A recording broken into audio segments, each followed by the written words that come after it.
Suatu ketika Gus Mus berkata kepada Gus Dur, gimana ya NU ini?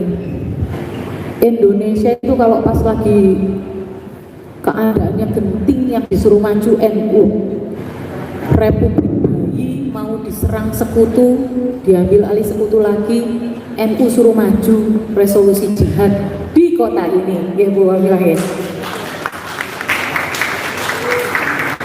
Tahun 60-an NU juga suruh maju. Tahun 80-an NU juga suruh maju. Kalau sudah selesai gentingnya, NU loh ditinggalkan di pojokan.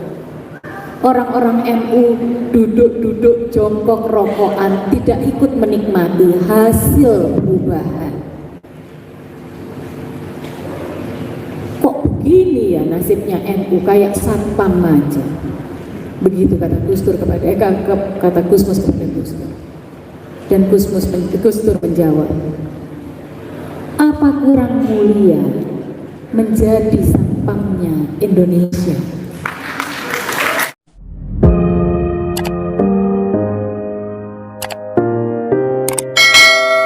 Assalamualaikum warahmatullahi wabarakatuh. Dan sebagai orang Indonesia, saya ucapkan salam sejahtera untuk kita semua. Demi rasa keadilan bagi semua penganut agama dan kepercayaan di Indonesia. Yang saya cintai tentu saja, tapi saya yakin teman-teman semua, saudara-saudara saya semua di sini juga mencintai beliau. Ibunda,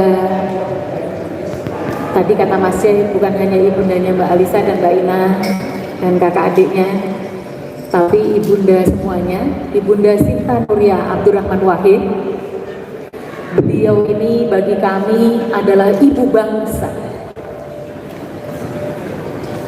Ini bingung terus, apakah sudah sesuai dengan rumusnya Gus Dur, bahwa acara-acara kita itu biasanya cirinya 3. 1, mulainya telat.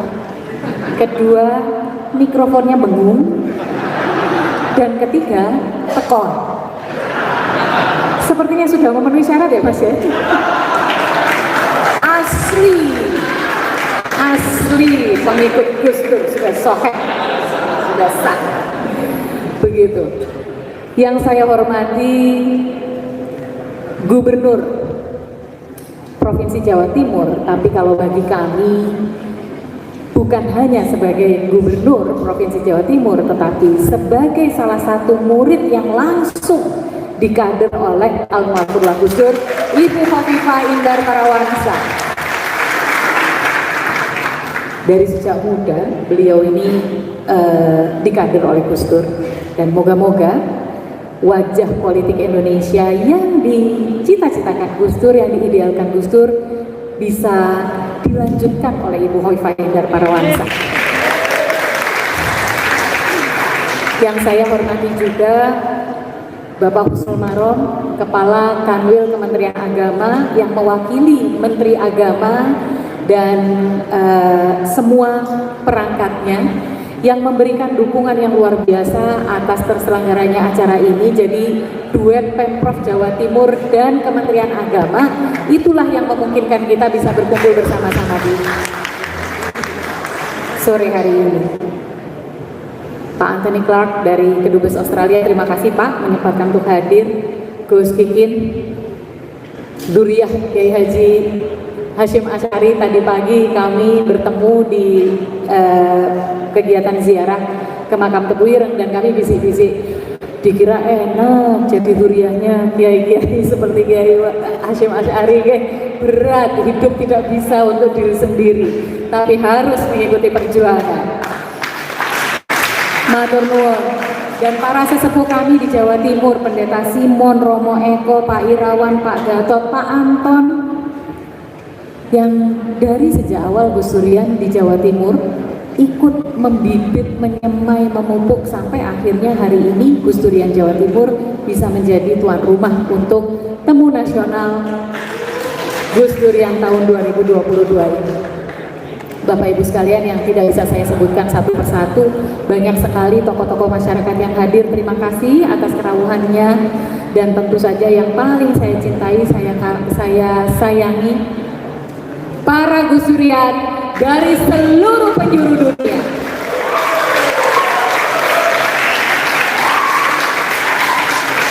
Terima kasih, karena tanpamu aku hanya remah-remah rengginang di kotak Kongguan. Karena hari ini kita bisa berkumpul 1.300 orang lebih, di belakang duduk-duduk di bawah saking nggak bisa pangku-pangkuan. Penghargaan demi penghargaan kita terima sebagai sebuah jaringan. Tahun 2018 kita menerima Asia Democracy and Human Rights Award. Tahun 2020 kita menerima Anugerah Revolusi Mental.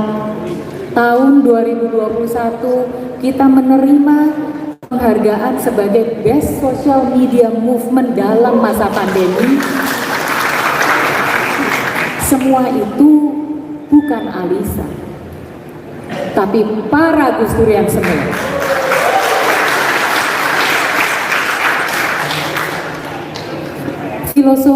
Filosofi Sapu Lidi yang sejak awal menjiwai bagaimana kita merajut kekuatan jaringan Gus Durian, kekuatan murid-murid Gus Dur saat ini terbukti.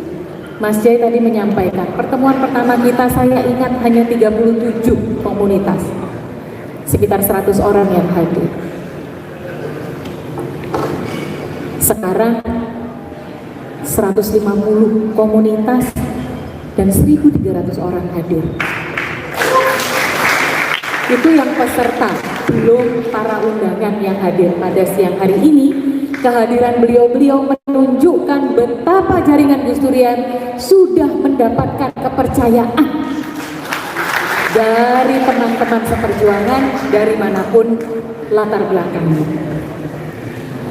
Tahun 2009 ketika Gus Dur wafat, kami sekeluarga menangis. Kami tentu saja sangat kehilangan. Saya sampai sekarang tidak pernah bisa mendengarkan audio Gus Dur karena mesti nangis. Tapi dalam jarak waktu sangat pendek sejak Gus Dur wafat, kami menyadari bahwa bukan hanya keluarga yang kehilangan, ada banyak sekali orang yang kehilangan. Pertanyaan demi pertanyaan datang ke hadapan kami, pertanyaan sama dilontarkan oleh mereka yang berbeda-beda. Mbak Lisa, Mbak Inaya, Ibu, dulu kalau kami kenapa-napa, kami ngadu.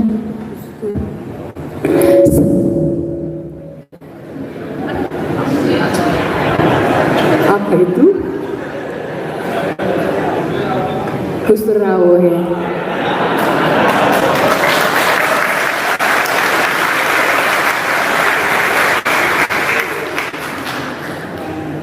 Dulu kalau kami kenapa-napa, kami mengadunya ke Gus Dur. Sekarang, kalau ada yang mengancam, kalau ada yang memperlakukan kami tidak adil, kami ke siapa? Itu pertanyaan. Dan itu yang membuat kami akhirnya melakukan strategic planning. Mungkin hanya keluarga Gus Dur yang urusan keluarga aja ada strategic planning nih.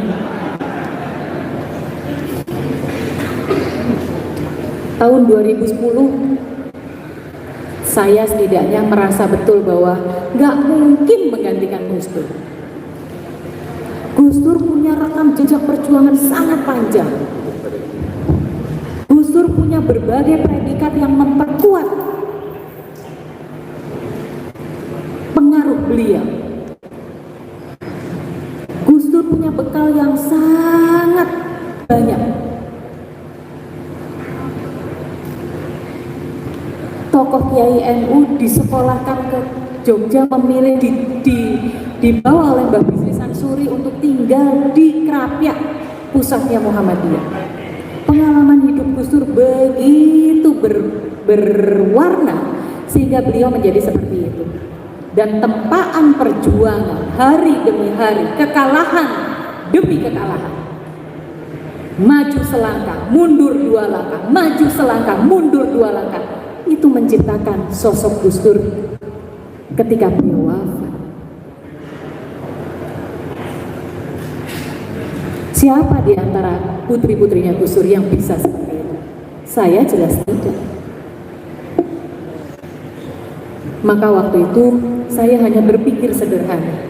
Saya melihat begitu banyak orang yang menangisi Gus Dur, begitu banyak orang yang kehilangan, begitu banyak orang yang merasa terinspirasi. Saya mulai colek sana sini. Ini termasuk salah satu yang saya colek ini, yang duduk anteng di depan. Alhamdulillah Bapak Syafiq Ali biasanya tidak bisa duduk di ruangan seperti ini, tapi saya ingat berkeliling dari kota ke kota menemui murid-murid Gus Dur. Kira-kira bagaimana ya kita melakukan perjuangan Gus Dur? Dan di situ kami sadar bahwa filosofinya, kalau Gus Dur itu ibarat kayu jati yang umurnya ratusan tahun, alis itu sebatang lidi, gampang dipatahkan, tidak punya banyak kekuatan. Sebatang lidi bisa buat apa? Menusuk sate aja ya cuma 1, nggak kenyang. Tapi Alisa bisa mencari lidi-lidi yang lain.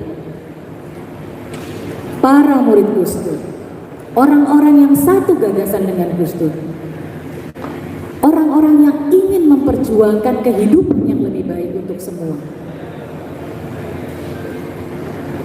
Maka kami mulai menghimpun, bersama-sama kita mulai menghimpun lidi-lidi yang ada. Satu demi satu terkumpul, dan sekarang kita punya lidi yang ada di seluruh dunia. Kita punya lidi-lidi yang hadir pada hari ini.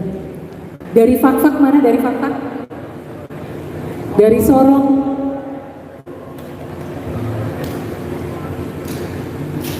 Tahun 2010 ketika kita memulai, kami tidak punya apa-apa. Sumber daya finansial jelas nggak punya. Wong Gus Dur bukan konglomerat, bukan pengusaha.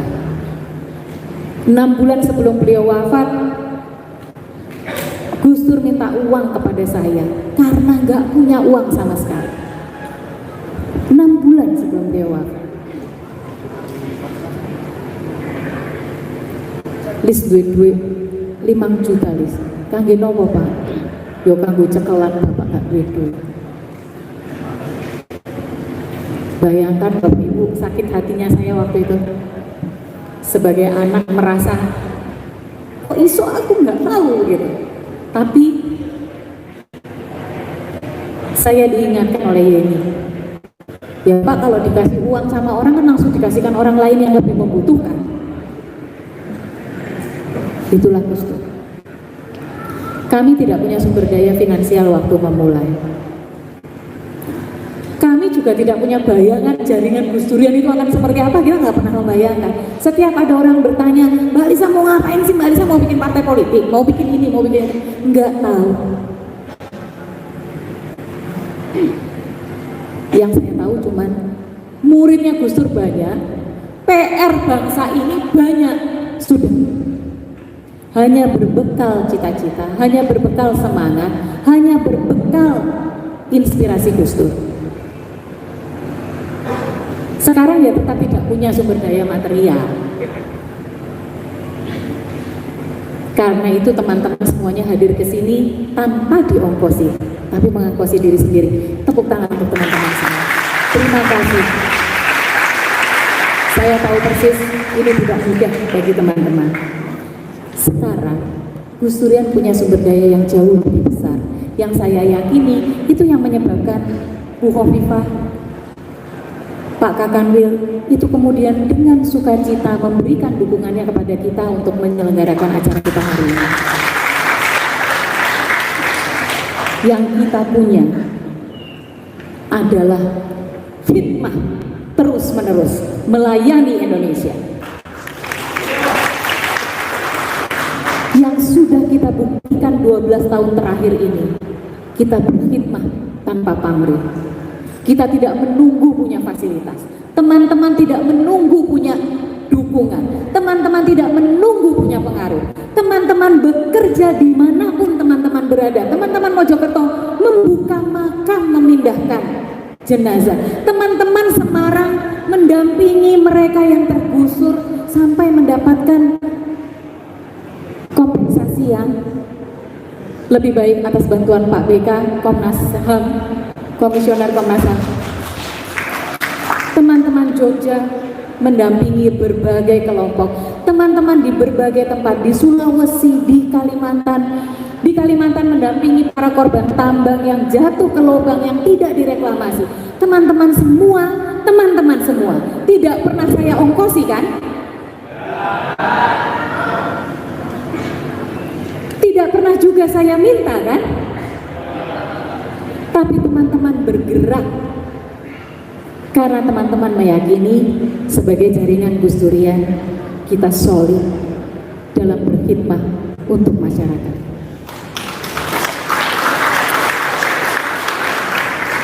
Itu kekuatan kita yang paling besar, bukan uang, bukan sumber daya material, tapi komitmen teman-teman. Makanya saya serius ketika tadi saya menyampaikan bahwa tanpa teman-teman saya remah-remah rengginang, karena teman-teman yang melakukan segalanya. Kita punya teladan paripurna.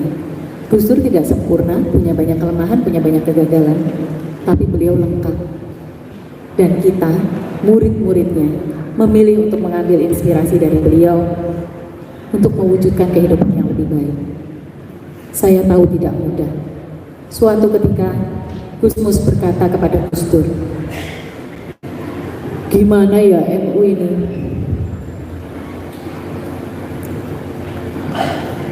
Indonesia itu kalau pas lagi keadaannya genting yang disuruh maju NU. Republik bayi mau diserang sekutu, diambil alih sekutu lagi, NU suruh maju resolusi jihad di kota ini, ya Bu Wakil. Tahun 60-an NU juga suruh maju, tahun 80-an NU juga suruh maju. Kalau sudah selesai gentingnya, NU loh ditinggalkan di pojokan. Orang-orang NU duduk-duduk jongkok rokokan, tidak ikut menikmati hasil perubahan. Kok begini ya nasibnya NU, kayak satpam aja. Begitu kata Gus Dur kepada kata Gus Mus kepada Gus Dur. Dan Gus Dur menjawab, apa kurang mulia menjadi satpamnya Indonesia?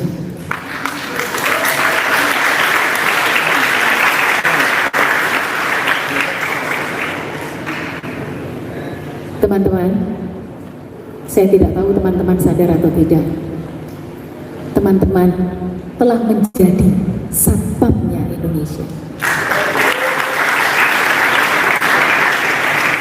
Menyediakan rumah bersama, menyediakan kesejukan, Bhinneka Tunggal Ika yang sesungguhnya kita bisa rasakan di ruang ini.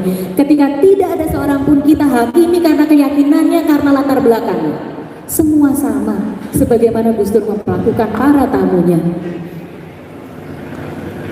Kita tidak berhenti melayani mereka yang terpinggirkan, termarginalkan. Sebagaimana dulu Gus Dur meneladankan, hatinya ada untuk mereka yang dilemahkan. Dan kita terus bergerak walaupun kita tidak tahu apakah semua yang kita lakukan akan berbuah sebagaimana yang kita impikan.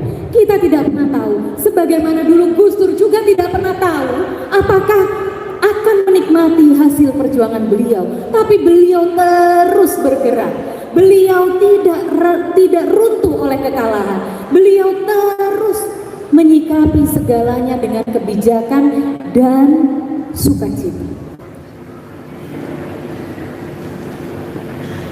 Perjuangan Gus Dur belum selesai.